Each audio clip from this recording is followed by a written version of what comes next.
Bonjour à tous et à toutes. Aujourd'hui, je vous donne l'ensemble des clés pour comprendre et pour réussir l'épreuve externe du CESS 2023. Et cette année, nous allons critiquer.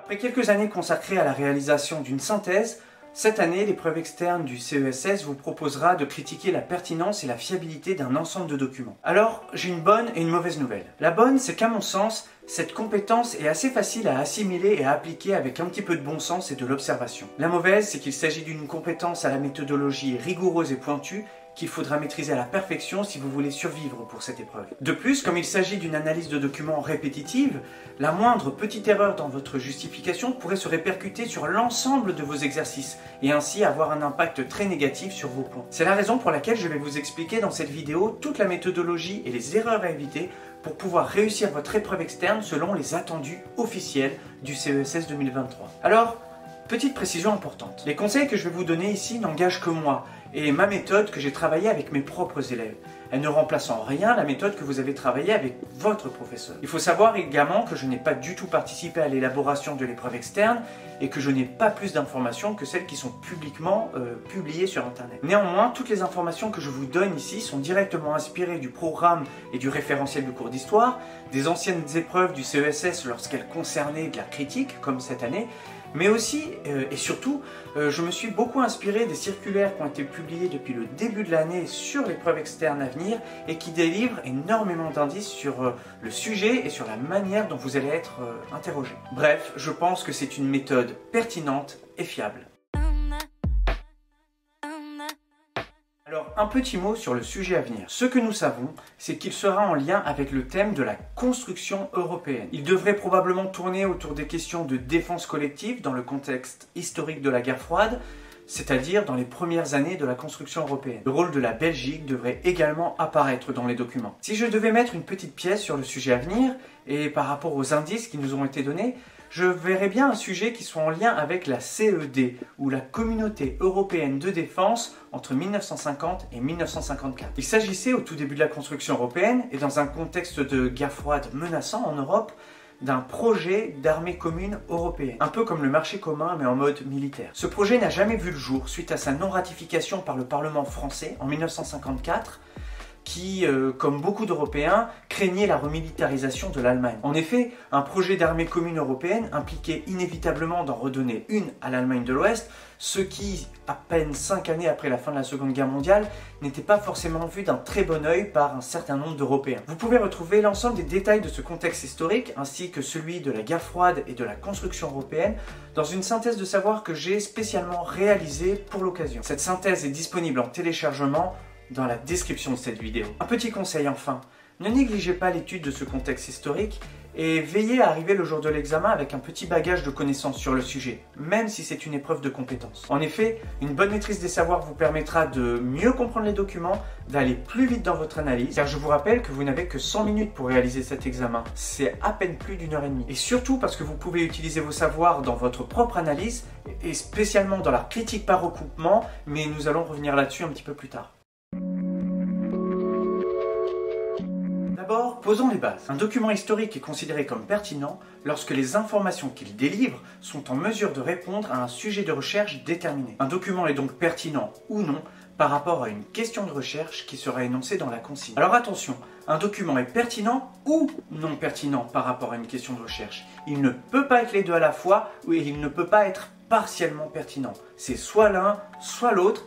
Et il va falloir que vous tranchiez. La méthode pour justifier la pertinence d'un document est très simple, mais elle demande de la rigueur et de suivre 3 étapes pour bien justifier et pour éviter les erreurs bêtes. Première étape, il faut d'abord comprendre la question de recherche, puisque c'est celle-ci que vous allez comparer avec tous vos documents. Il faut d'abord en dégager le sujet précis, c'est-à-dire quel est le thème de l'objet d'étude. Il faut ensuite repérer le cadre chronologique, c'est-à-dire quand est-ce que se passe l'action de la question de recherche. Enfin, il faut repérer le cadre géographique, c'est-à-dire où est-ce que se passe l'action de la question de recherche quels sont les lieux concernés. Alors moi j'utilise les termes de sujet précis, cadre chronologique et cadre géographique, mais il est possible qu'ailleurs ou dans votre cours vous utilisiez les termes plus généralistes de thème, date, lieu. Mais sachez que c'est exactement la même chose. Prenons un exemple. Imaginons que la question de recherche soit la suivante. Dans quelle mesure la question de la remilitarisation de l'Allemagne de l'Ouest influença-t-elle les débats sur la construction d'une communauté européenne de défense entre 1950 et 1954 ? Ici, le sujet précis, ou le thème de l'objet d'étude, est la question de la remilitarisation de l'Allemagne de l'Ouest dans les débats sur la construction de la CED. Le cadre chronologique est la période 1950-1954, donc toutes les dates qui seront comprises entre 1950 et 1954 seront valables. Et le cadre géographique est non seulement l'Europe de l'Ouest, ce que l'on peut comprendre grâce à nos savoirs sur la CED, mais également l'Allemagne de l'Ouest. Vous voyez, l'importance d'être pointu et précis durant cette étape vous permettra d'éviter bien des erreurs d'analyse par la suite. La deuxième étape, c'est l'analyse de documents. Sur la base des informations à notre disposition dans le corps du texte, dans la légende, dans la notice éventuellement, ou encore dans la note de bas de page s'il y en a une, vous allez devoir déterminer quel est le sujet précis du document, mais également son cadre chronologique et son cadre géographique. Si les trois critères correspondent à ceux de la question de recherche, comme nous l'avons vu juste avant, alors le document est pertinent. Par contre, si un ou plusieurs critères ne correspondent pas à ceux de la question de recherche, alors le document est considéré comme non pertinent. Enfin, la troisième étape, et c'est la plus importante, c'est l'argumentation de votre justification. Il est très important que votre justification soit la plus précise possible pour être correcte. D'autant plus que cette année, vous serez particulièrement attendu sur la richesse et sur la qualité de vos réponses. Ce qui explique aussi d'ailleurs pourquoi l'orthographe ne sera pas évaluée cette année. Et pour être précis, il faut que votre raisonnement intellectuel se retrouve dans votre réponse écrite. Pour cela, et pour chaque critère de comparaison, il est donc nécessaire premièrement, de justifier votre réponse en utilisant les informations qui sont présentes dans le document et deuxièmement, de relier votre réponse aux critères de la question de recherche. Prenons un exemple. Ici, le document de propagande du Parti communiste français sous-entend que le projet de CED, en remilitarisant l'Allemagne, fait peser un risque de retour de la guerre en faisant référence aux avions nazis qui attaquaient les réfugiés français durant l'exode de 1940. Ce qui correspond à la question de la remilitarisation de l'Allemagne sur les débats autour de la CED. Bon, désolé pour le changement de décor, des enfants viennent juste d'envahir ma maison et j'ai dû m'isoler. Nous allons voir maintenant donc quels sont les principaux pièges à éviter et qui sont à l'origine des erreurs les plus récurrentes sur cet exercice. Piège numéro 1, dégager les critères de comparaison de la question de recherche de manière trop superficielle. C'est souvent l'origine de la majorité des fautes dans cet exercice. Il faut vraiment prendre le temps de décortiquer la question de recherche avant de commencer, sans quoi les erreurs et les imprécisions que vous allez faire vont se répercuter sur tous vos documents. Piège numéro 2, confondre le cadre chronologique et le cadre géographique de l'action du document avec la date et le lieu de publication du document. Erreur assez classique aussi qui revient assez régulièrement. Si vous avez plusieurs informations, demandez-vous où et quand est-ce que se passe l'action du sujet. Et enfin, faites preuve de bon sens. Piège numéro 3, ne pas préciser pourquoi un document est non pertinent. N'oubliez pas que si un document est non pertinent, il faut préciser d'abord quel est le ou les critères qui ne correspondent pas et ensuite expliquer précisément pourquoi il n'est pas pertinent. Piège numéro 4, ne pas utiliser l'information la plus précise dans la justification. Vous savez, l'analyse en histoire, c'est une question de détail et il y a une grande différence entre avoir la bonne réponse et avoir la meilleure réponse. Par exemple, 12 octobre 1918 est une bien meilleure réponse que 1918. Piège numéro 5, considérer qu'une information non mentionnée n'existe pas. En effet, tous les documents possèdent un sujet, un cadre chronologique, un cadre géographique. Le contraire est absolument impossible. Donc s'il n'apparaît pas explicitement, ça veut dire qu'il faut le déduire grâce à vos savoirs. Après l'évaluation de la pertinence d'un ensemble de documents, vous allez devoir critiquer la fiabilité d'autres documents. Et je vais vous expliquer comment faire. D'abord, il faut savoir qu'un document est considéré comme fiable lorsque les informations qu'il contient ne sont pas ou ne risquent pas d'être altérées, modifiées ou manipulées pour tout un ensemble de raisons. Il s'agit donc de porter sur le document un jugement critique en trouvant tout un ensemble de raisons de se fier aux informations du document et en même temps de s'en méfier, puis de justifier vos raisons de manière factuelle. Alors attention de ne pas confondre avec l'analyse de la pertinence. Contrairement à la pertinence, un document peut en même temps avoir des raisons de se fier et des raisons de se méfier. Et c'est justement la coexistence de ces éléments contraires qui permet d'avoir un jugement nuancé sur une information ou sur un document historique. Un jugement critique doit toujours se baser sur un ou plusieurs faits qui puissent prouver vos dires. En effet, une accusation sans fondement n'a aucune chance d'être prise en compte. Si vous accusez par exemple quelqu'un d'être un menteur et que vous ne lui en apportez pas la preuve, vous n'avez aucune chance d'être crédible. Eh bien, en histoire, les preuves sont les informations qu'il y a dans les documents. Il faut également que votre jugement critique contienne une conclusion pour que l'on comprenne le fond de votre pensée. Dans mon exemple précédent, ça serait « tu es donc un menteur ». Du coup, je vous propose de construire vos raisons de vous fier et de vous méfier en utilisant le modèle suivant. Fait, donc, conclusion, ou alors conclusion, en effet, et ensuite vous citez le fait. En veillant à utiliser les connecteurs donc et en effet, vous assurerez ainsi que votre raison se base toujours sur des faits issus des documents et que en même temps on comprenne le fond de votre pensée avec votre conclusion. Vous serez donc ainsi complet, précis et clair dans votre raisonnement. Prenons un exemple. John Kennedy était le président des États-Unis d'Amérique en 1962, donc il est un acteur majeur des événements politiques américains du début des années 60. Ou bien, John Kennedy n'est pas neutre sur la question de l'engagement américain au Vietnam. En effet, il s'agit du président des États-Unis d'Amérique en 1962. Voilà pour la forme. Mais qu'en est-il du fond maintenant? Sur quels critères peut-on se baser pour critiquer un document en histoire? D'abord, on va juger l'auteur du document, soit par rapport à son niveau d'expertise, soit par rapport à son niveau de neutralité. Pour ce qui est du niveau d'expertise, posez-vous les questions suivantes. Est-il un témoin direct, voire un acteur du sujet? Se base-t-il sur des informations vérifiées? Quelle est sa fonction ou quel est son rôle par rapport au sujet? Cela le rend-il crédible? Pareil pour son niveau de neutralité. Demandez-vous si l'auteur défend une opinion ou une idéologie. Quelle est l'origine des informations? Les informations sur lesquelles se base l'auteur sont-elles neutres? L'auteur est-il soumis à un contexte particulier? Quelle est la fonction ou le rôle de l'auteur par rapport au sujet? Et cela peut-il altérer sa position ou son jugement? Si la notice du document ou vos propres connaissances vous permettent de répondre à une ou plusieurs de ces questions, alors vous aurez énormément de raisons de vous fier ou de vous méfier par rapport à l'auteur du document. Vous pouvez également interroger le type de document auquel vous avez affaire pour évaluer la fiabilité de votre document. En effet, selon le type de document auquel vous avez affaire, la subjectivité, la précision, le rapport au lecteur, la distance avec la réalité peuvent varier considérablement. Par exemple, nous avons souvent affaire en histoire à des caricatures ou à des affiches de propagande qui ont pour fonction de déformer la réalité pour divulguer un message, que ce soit de manière humoristique ou non. Les discours politiques également sont de nature très subjective, ou encore les publicités qui cherchent à vanter les mérites d'un produit. A l'inverse, un tableau de données scientifiques ou un témoignage seront généralement des documents de nature fiable, puisqu'ils sont souvent, la plupart du temps, basés sur des informations vérifiées. Troisième critère d'analyse utile, le contenu du document. Vous pouvez utiliser les éléments qui sont directement dans le document, qu'ils soient textuels ou visuels, pour évaluer la fonction du document. Soit d'informer, c'est-à-dire en utilisant des faits, de convaincre en utilisant des arguments ou encore de divertir, ce qui inclut de déformer la réalité pour provoquer une émotion. Pour cela, utilisez des exemples concrets du document. Ça peut être des mots ou des phrases connotées, des marqueurs implicites de la subjectivité comme « à mon avis »,« il me semblerait »,« je pense que », voire même des marqueurs ouvertement explicites comme « voter oui au référendum » ou « je déteste ceci ou cela ». Mais cela peut aussi se retrouver dans la description d'une image, dans la manière dont sont représentés les éléments qui la composent. Bref, n'hésitez pas à analyser votre document en profondeur pour y trouver à l'intérieur tous les petits éléments qui permettront de vous donner des indices sur sa subjectivité ou sur son rapport à la réalité.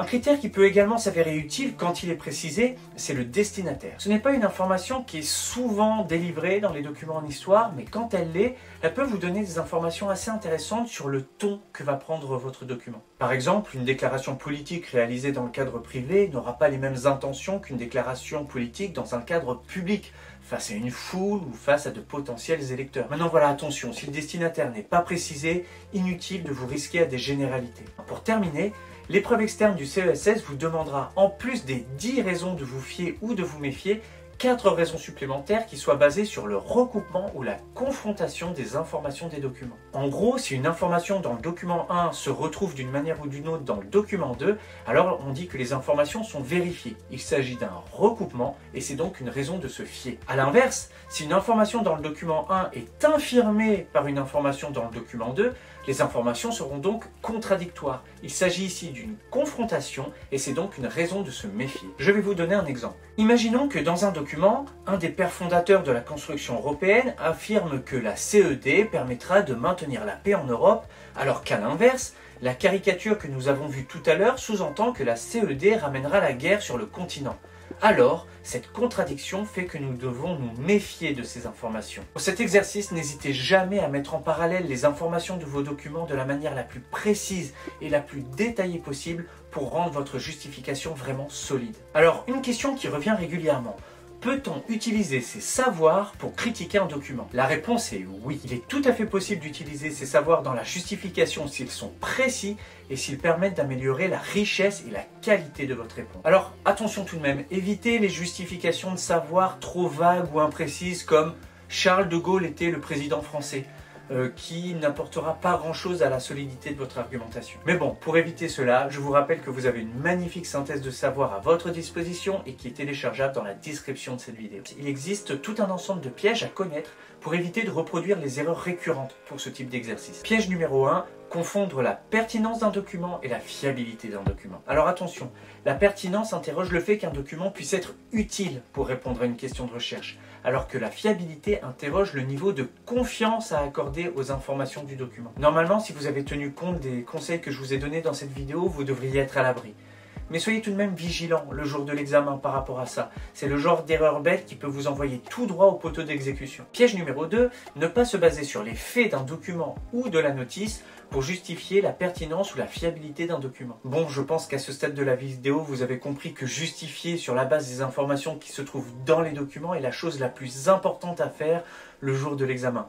Maintenant, l'inverse est aussi la première cause d'échec. Piège numéro 3, utilisez le terme contemporain des faits. Il ne faut pas confondre contemporain des faits, c'est-à-dire quelqu'un qui a vécu à l'époque des faits, et un témoin direct, c'est-à-dire quelqu'un qui a participé ou qui a vu l'action étudiée. Vivre à une certaine époque n'est pas du tout un gage d'expertise, alors bannissez définitivement ce terme de votre esprit. Piège numéro 4, proposer des raisons de se fier ou de se méfier qui n'ont aucun lien avec le sujet du document. Il est inutile, par exemple, de dire que le président américain est un ardent défenseur de l'économie capitaliste et donc il faut s'en méfier pour cela si votre document parle de politique ou de diplomatie. Piège numéro 5, abuser des généralités. Évitez les conclusions un petit peu trop rapides ou les lieux communs du genre un article de journal est forcément sérieux, un journaliste vérifie toujours ses sources ou encore un homme politique est toujours un menteur. Attention également à prendre la nationalité d'un auteur avec des pincettes.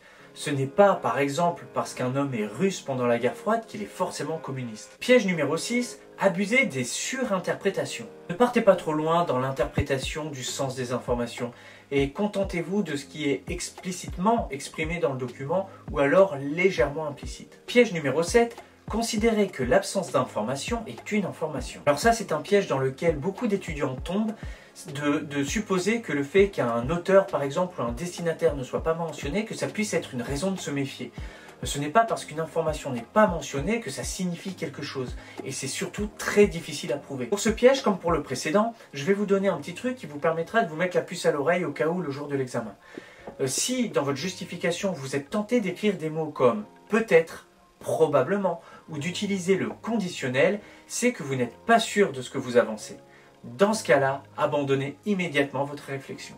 Piège numéro 8, proposer des raisons de se fier ou de se méfier qui se contredisent entre elles. Si tous les documents peuvent contenir à la fois des raisons de se fier et de se méfier, un auteur ne peut pas, par exemple, être objectif et subjectif à la fois, même si les faits que vous utilisez sont différents. Enfin, piège numéro 9, établir un recoupement entre deux documents qui ne repose pas sur le contenu de ces documents. Ça, c'est l'erreur la plus courante sur la critique par recoupement.